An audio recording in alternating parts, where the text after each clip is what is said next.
We're now going to demo some of the things that we've been speaking about in the presentation. I'm going to demo for you the general listening technique, the local listening technique. We'll do just a quick treatment on something just to give you an idea, because obviously we've been speaking a lot and reading a lot of captions and looking at a lot of slides, but let's put it all together in a visual for you. So I have my friend Maddie here who's going to be our demo. So first of all, we're going to start with the general listening. And so you will have your person standing without shoes on. You'll have them standing nice and relaxed. You'll want their feet about hip width apart, just to where it's comfortable. They don't have to be too wide or too narrow of a stance. You just want them to feel comfortable in their stance, and you will have them close their eyes. You will then take your dominant hand, for me that's my right hand, and you will place it on top of their head along the sagittal suture. You will learn all about this in class, but just to give you an idea of what this might look like, thinking about the body hugs the lesion. And you will let the body speak. And so in this case, the body hugs the lesion. I'm just going to get the reading back. You will learn all about this. You can just relax. And then I take my hand off, let her return to normal. In this case, for me, saw that the body was hugging, showing me something up in this area. So I'm going to have her lay down on her back. Your head will be at this end.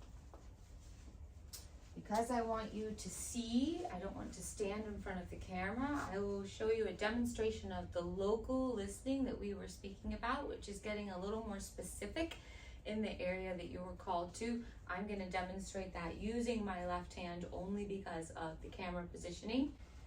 You'll place your hand on midline. Your hand will be relaxed. They say it's the weight of the hand and a little bit more. And I will follow the connective tissue, like we were saying, getting pulled into that scar tissue. We were talking about that earlier in the demonstration, how you can feel the tension under your hands. You're following that. And for me, I am being pulled into this sort of junction between the neck and shoulder. So I'm going to palpate around here and see if we can do some techniques. This would be a technique from the thoracic, so that would be VM4, looking at this region here where you're doing thoracic and a little bit into the neck cavity. In this case, I'm going to look to see if we're working maybe with first rib or some mid-cervical fascias or whatever the case is. Okay, for me, I have my perfect table. I am going to do some mid-cervical fascia work. Hands are light. We've been speaking about how this is kind on the therapist's body also. So I'm not in like this.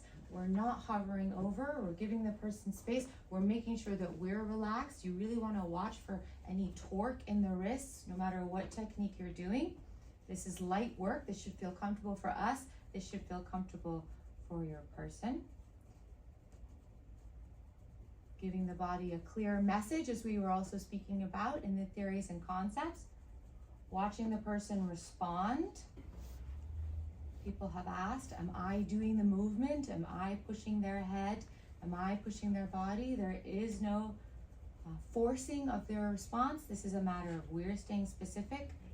I'm on mid-cervical fascia. I'm allowing the body to do the technique and the release, and she herself is doing a response to the work. There's a little change in breath. I'm changing my body positioning to continue the technique in this moment. Of course, like I said, you learn all about this. This is VM4 work. It's one of my favorite classes, getting into the thoracic cavity. You may not get all the change you want with one technique. Sometimes you go for a little bit of change and you reevaluate. I'm going to take my hands off. There's not a lot of red flare here. We are not pushing hard. We're not creating any inflammation. Again, I'm using my non-dominant hand only because of the camera angles in this case. And I'm not being pulled to the same place anymore. I'm being pulled, I'd say a rib head or something here.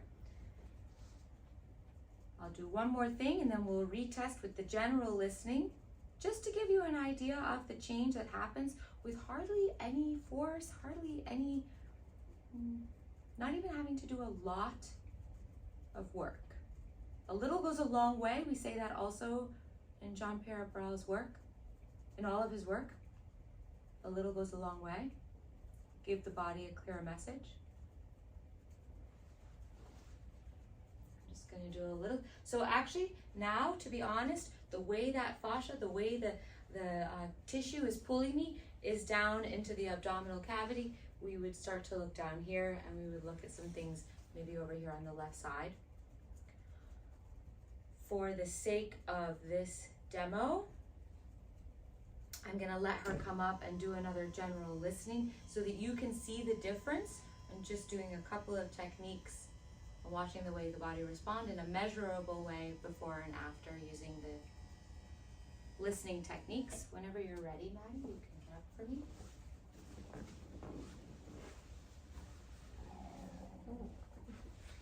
And she had some response even in the viscera. So think, obviously, when you're doing this work, that you're not just affecting the neck, the cervical. We're also talking about, you will learn this in class, all the vascularization, all the nervous system, the nerve intervention, how this will affect all the rest of the body. That's the beauty about the work. So she demoed that beautifully for us. Thank you very much. I don't think I could have cued that any better. Again, your client will have their feet about hip width apart so that they're comfortable. Their eyes will be closed. And we just want to look if there's any change. Again, my dominant hand this time, using the correct hand, coming on the body. And if you can see, she's giving me a totally different listening now. She's pulling me obviously anterior, forward, and a little further down. Whereas if you could see before, we were being pulled into the neck. So you all, I did hardly anything, just a little bit of work, and we had change. So it's just to give you an example of how we use the listening skills with our treatment protocols.